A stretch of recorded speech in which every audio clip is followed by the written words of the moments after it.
for News 12 is brought to you by Kenneth Nugent. From the station that's on your side, News 12, first at 5, continues. People pour into Augusta for tournament week, but the higher cost pose problems for people who live in motels full-time. We'll have that story coming up. But first, wet morning out there on the course at Champions Retreat. Today's rain delaying round 2 of the Augusta National Women's Amateur. Play picked up right around 3 o'clock this afternoon, and golfers will be right out there until dark tonight. Sports Director Nick Proto here to tell us where things stand now for round 2. Nick. Well, as we expected, weather played a big factor in round 2 of the Augusta National Women's Amateur. When all was said and done, play was delayed more than 7 hours because of these storms. Co-leaders Anna Davis and Benedetta Marasco were among the first to tee off today. After handling the windy conditions well yesterday, Marasco bogeyed 2 of her first 3 holes today to fall out of the top spot. Davis bogeyed 2 of her first 6, dropping out of first as well. Davis is tied for 3rd at even par. Marasco tied for 8th at 1 over. Players seem to be handling the wet conditions well overall. We've got more under par rounds today than we did all of yesterday. One of them is USC's Hannah Darling, who is leading among our regional college players. Darling tied for 3rd right now at even par.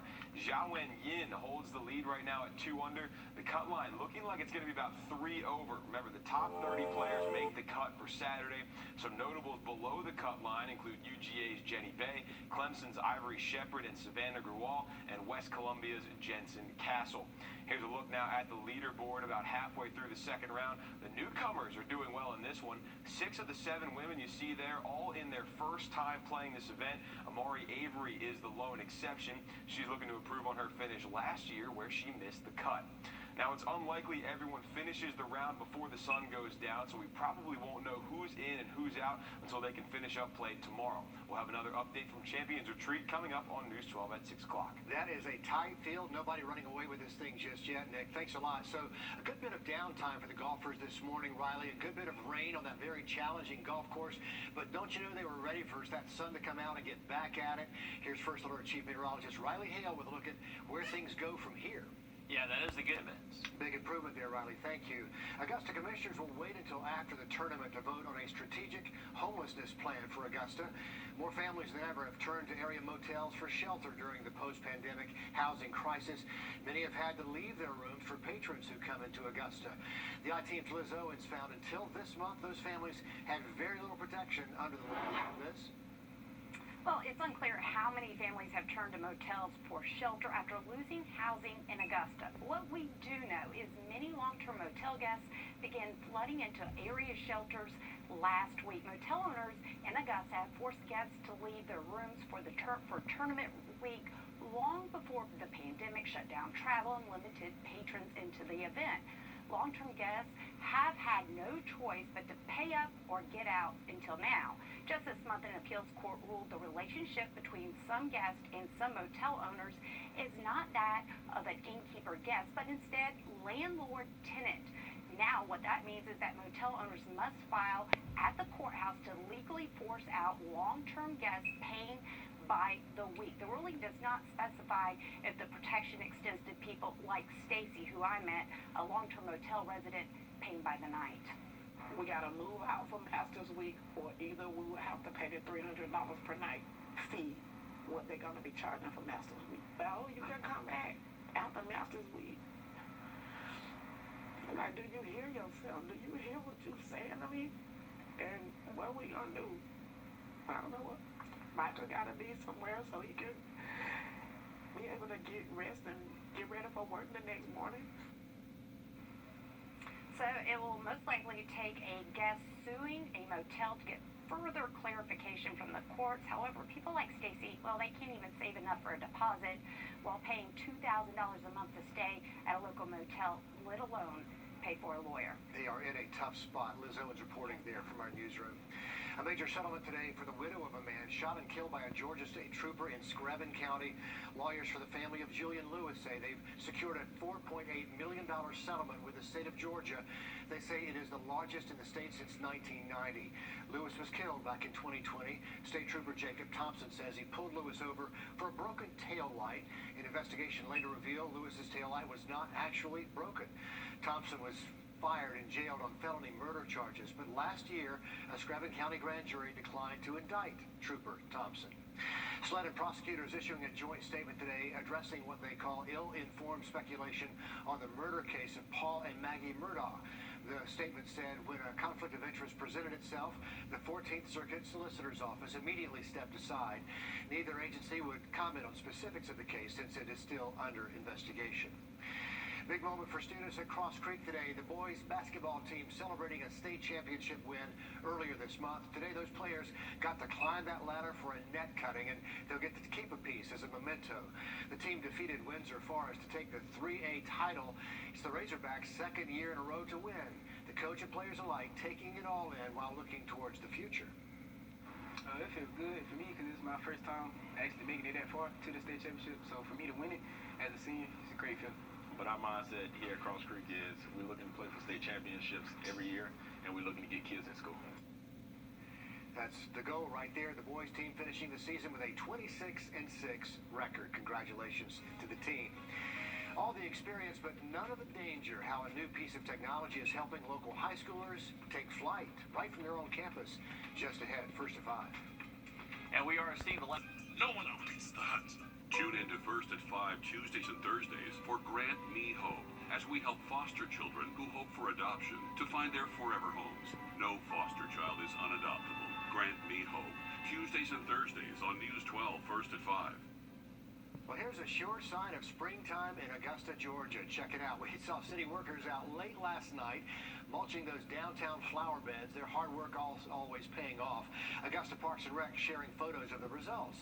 They say while the whole city is getting set for the tournament week, their maintenance staff has been really busy lately. They planted more than 4,000 new flowers along the Riverwalk, along the Augusta Common, and along Broad Street. And Riley, it's hard to beat some of those azaleas we see popping down there. But we appreciate their hard work, and it's going on. You can laugh about the tournament being in town next week, but this is happening in neighborhoods all across the river region right now, don't you think? Absolutely, and we are getting to that time of year to where we're kind of past our average date for our last freeze and frost, so it's becoming a time of year to where it is safe to start getting some of these flowers in the ground. So if you have plans to maybe do some gardening this weekend, we're not looking at any freezing temperatures anytime soon. So we are kind of making this transition into the warmer half of springtime before those 100-degree days do start across. Looks good downtown though, doesn't it? Absolutely, looking beautiful. Always great to see Augusta this time of year when it's at its peak. And hey, beautiful stuff. Definitely appreciate the hard work of all those city employees making everything look beautiful for us this time of year. And then those storms do show up again, so we're going to monitor that threat heading into Tuesday and Wednesday of next week. Riley, thanks a lot. Sky's the limit for North Augusta high schoolers right now. Just this year, the school started offering an aviation course.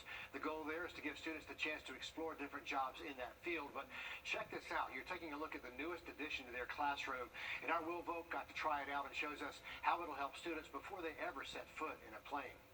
In that picture, that plane's going up 1,000 feet a minute. Travis Spears students are learning to fly, and now they can in the virtual sky. It was really a community effort to really help out the students. The community raised more than $5,000 to get this. Turn the key. Students have a new flight simulator to train on. Spears says it's the real deal. 2-1, turn left until that 2-1 is over there. All brand new. It's pretty state-of-the-art. I've been flying for 20 years, and when I got in it, it's pretty realistic. A little bit more. Now his students are getting to see that firsthand. Got a little power, you're about to you landed in the neighborhood. No. Uh-oh, so did I. We got problems now. The erratic flying put my passengers in serious danger. Well, And we landed hard. you broke the engine. It just goes to show, it takes practice. Nose forward more. And Spears is excited. Now his students can get some. It'll give them a lot of real-world experience without having to put them in a real plane. And while the plane might not be real, for these students, the lessons are. Push forward a little bit. In North Augusta, Will Volk, on your side. The pros really make it look a lot easier than it is, don't they? Spears says the goal is to get students on that simulator every day. Will, good try. Keep practicing. And stay on the ground until you do. Grab your computer. There's an important update to the internet browser you might be using right now. Coming up, bug hackers, they know all about it. Why you need to know about this too. The Live Eye Camera Network is all done in-store. Our skilled techs handle your glasses from start to finish, getting them back the same day. Quality, affordable glasses made in-store, only at iMart Express. Breaking news today out of Augusta. A deputy jailer at the Webster Detention Center allegedly engaged in sexual activity with an inmate while he was on duty. The Richmond County Sheriff's Office says Deputy Darius Fluellen is arrested and charged with sexual assault and violation of oath, both felony charges. He's been booked into the place where he worked, the Charles Webster Detention Center. Well, there's an update, an important one for Google Chrome, and the company is urging you to run this update right away, a major vulnerability that hackers are already aware of and exploiting.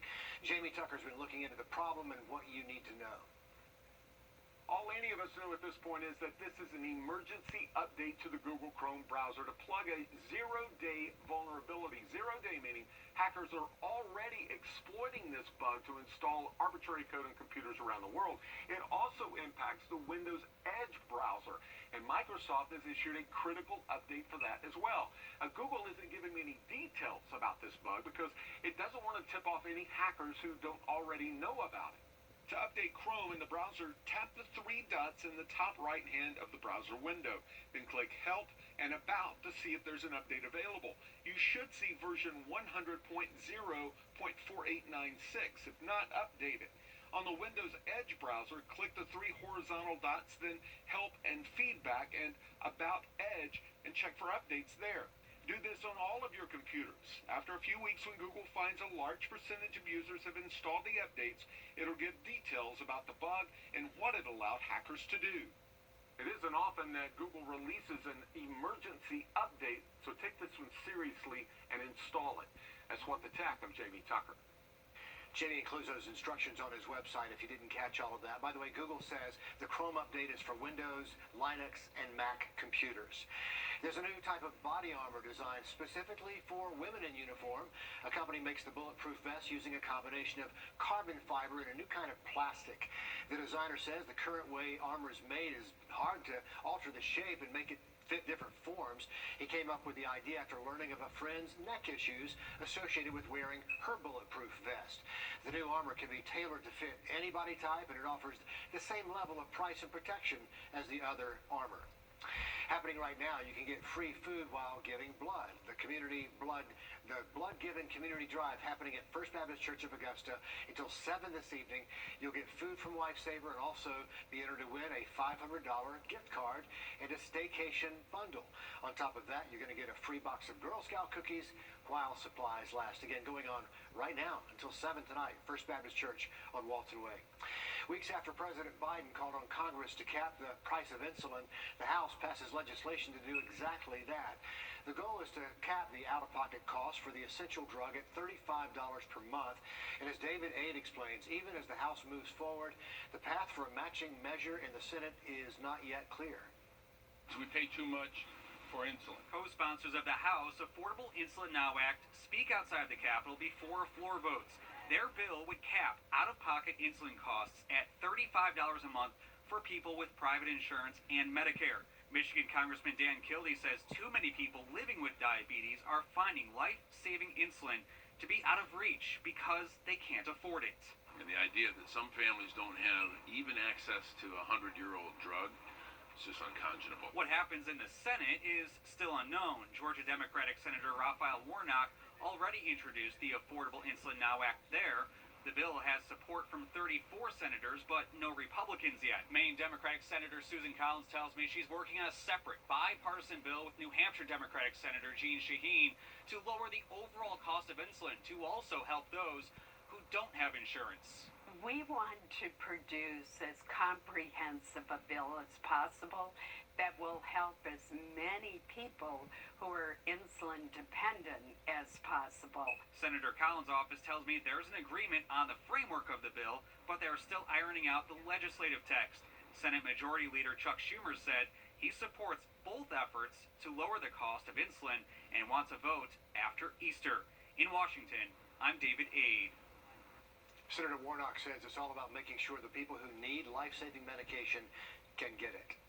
First at 5, the Kevin and Brittany Kisner Foundation donating $10,000 to North Augusta's Cultural Arts Council today. It's one of 15 local organizations awarded grants by the pro golfer from Aiken and his wife. The big check will go towards dance scholarships for local students who need help with tuition. Rachel Griffin with the North Augusta School of Dance says it's something that will benefit a lot of kids. It gives you chills to even think about that because dance is overlooked so much all the time. It's not really considered a sport. They say it's a dream come true for their dance studio. The amount of money awarded to students will be based on financial need, handled by the Arts Council's Kisner Grant Committee. Congratulations and thanks again to the Kisners for giving back to their community. Golf giving back, Riley, that's what it's all about. Absolutely. Great to see that local partnership there. And it's 999-9999.